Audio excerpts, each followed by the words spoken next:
নবী করিম সাল্লাল্লাহু আলাইহি ওয়াসাল্লাম বলছেন, তোমরা দুটো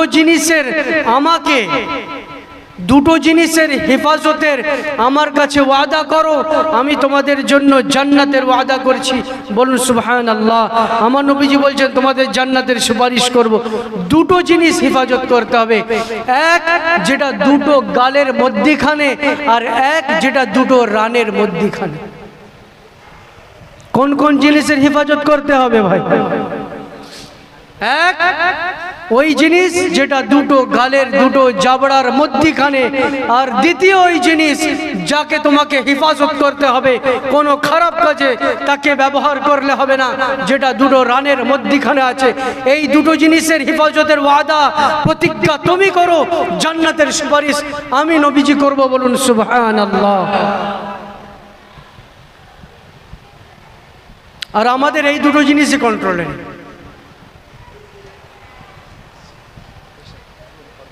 গ্রামে, আমি কোনো গ্রামকে মেনশন করছি না, আপনি গ্রামের পরিবেশে তাকিয়ে দেখুন, খুব কম ঘর আছে পরকীয়া থেকে মুক্ত।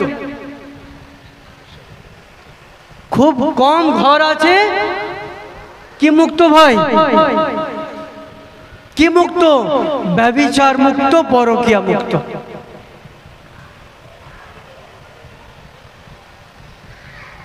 ঘরে সুন্দর বউকে এনেছে, চাচতো ভাই, ফুফুতো ভাই, খালাতো ভাইদেরকে ডেকে দেখাচ্ছে, তোর ভাবি কত সুন্দর, দেখে আয় না, যা না তোর ভাবিটাকে দেখে আয়। আমি হাদিস বলছি, শুনে রাখুন। আমি কি বলছি ভাই? আমার আব্বাজি ডায়েরি থেকে বলছি না, আমি হাদিস বলছি, ভালো করে শুনে রাখুন। আমার নবীজি বলছেন, দাইয়ুস জান্নাতের খুশবু পাবে না, জান্নাত তো দূরের কথা। দাইয়ুস কি পাবে না ভাই? জান্নাতের খুশবু পাবে না। দাইয়ুস কাকে বলা হয়? দাইয়ুস কাকে বলা হয়? যার বাড়ির মা বোনেরা তার অনুমতি নিয়ে তার চোখের সামনে পরপুরুষের সাথে দেখা সাক্ষাৎ করে, পরপুরুষের সামনে বেপরদা হয়ে কথা বলে, সেই বাড়ির গার্জেনকে দাইয়ুস বলা হয়। শরীয়তে দেওর ভাসুর দুজনেই হারাম। কি বললাম ভাই? দেওরও হারাম। আচ্ছা, দেওর আর ভাসুর যদি আমার স্ত্রীর জন্য হারাম হয়, আমার চাচতো ভাই, ফুফুতো ভাই, খালাতো ভাই, আমার বোনাই, আমার চাচা, আমার এলাকার প্রতিবেশী মানুষ আমার স্ত্রীর জন্য জায়েজ ভাই? আমার স্ত্রীকে দেখতে পারবে ভাই?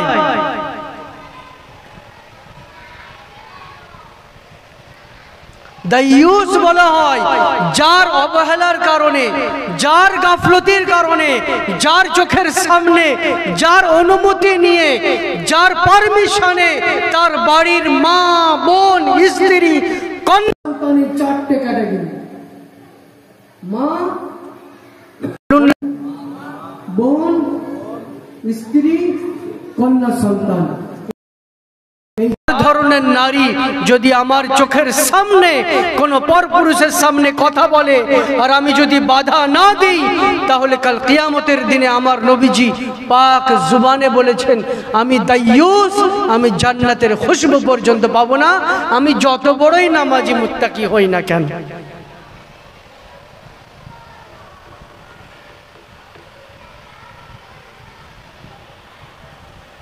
এবার আমরা বুকে হাতে রেখে ভাবি, এই হাদিসটা আমাদের কার কার উপরে ফিট বসছে? এই হাদিসটা আমাদের কার কার উপরে ফিট বসছে? শরীয়তের বিধানে যদি ভাই ভাইয়ের ঘর এক হয়, কি বললাম? কি বললাম ভাই? যদি ভাই ভাইয়ের ঘর, তাহলে আপনি 24 ঘন্টা তো আর বোরকা পরিয়ে রাখতে পারবেন না, পারবেন নাকি ভাই? ঘর আলাদা আর দেওর ভাসুর অজুহাত নয়।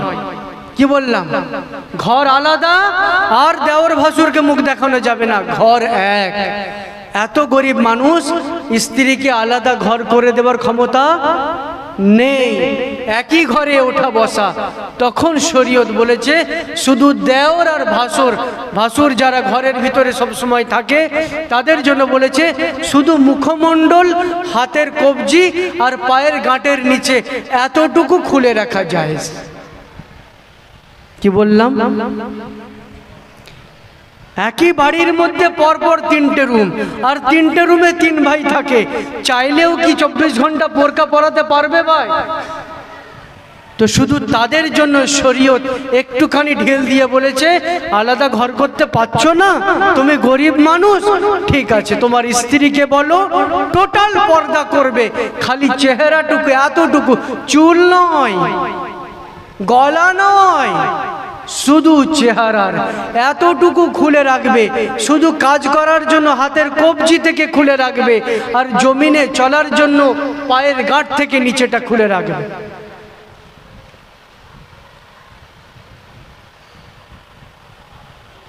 আমরা তো দিন শিখিনি, দিন বুঝবো কি করে?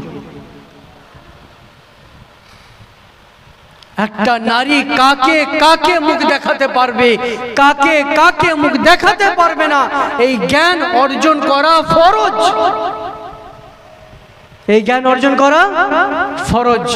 প্রত্যেকটা মুসলমান নর নারীর এই জ্ঞান থাকা ফরজ। যেরকম নামাজ পড়া ফরজ, যেরকম রোজা রাখা ফরজ, সেরকম এতটুকু দিনের জ্ঞান থাকা ফরজ। দুনিয়াতে চলতে গেলে যতটুকু দিনের জ্ঞান প্রয়োজন। আর এই ফরজ জ্ঞান আমাদের সমাজের অধিকাংশ মানুষের জানা নেই। ঠিক বলছি না ভুল বলছি? তো এতদিন যা অবহেলা হয়ে গেছে। কি বললাম ভাই? এতদিন যা গুনাহ করেছি, যা অবহেলা করেছি, আমরা এখানে বসে প্রতিজ্ঞা করি, তওবা করি যে আল্লাহ আর কোনোদিন আমরা গুনাহ করব না। প্রতিজ্ঞা করছি তো ভাই? আমার নবীজি তার পাক জুবানে বলছেন কেউ যদি দিল থেকে তওবা করে, কি বললাম ভাই? কেউ যদি দিল থেকে তওবা করে, আমার নবীজি বলছেন আত-তাইবু মিনাজ যামবি কামাল্লা যামবালা, গুনাহ থেকে তওবা করনে वाला ব্যক্তি এমন যেন সে জীবনে গুনাহ করেনি। বলুন সুবহানাল্লাহ। গুনাহ থেকে তওবা করনে वाला ব্যক্তি এমন যেন সে জীবনে গুনাহই করেনি।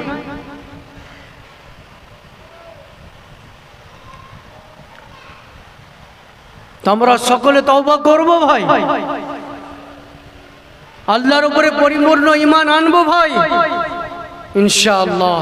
নামাজ পড়বো, কোরআন পড়বো, সুন্নতের উপরে চলবো ভাই ইনশাআল্লাহ।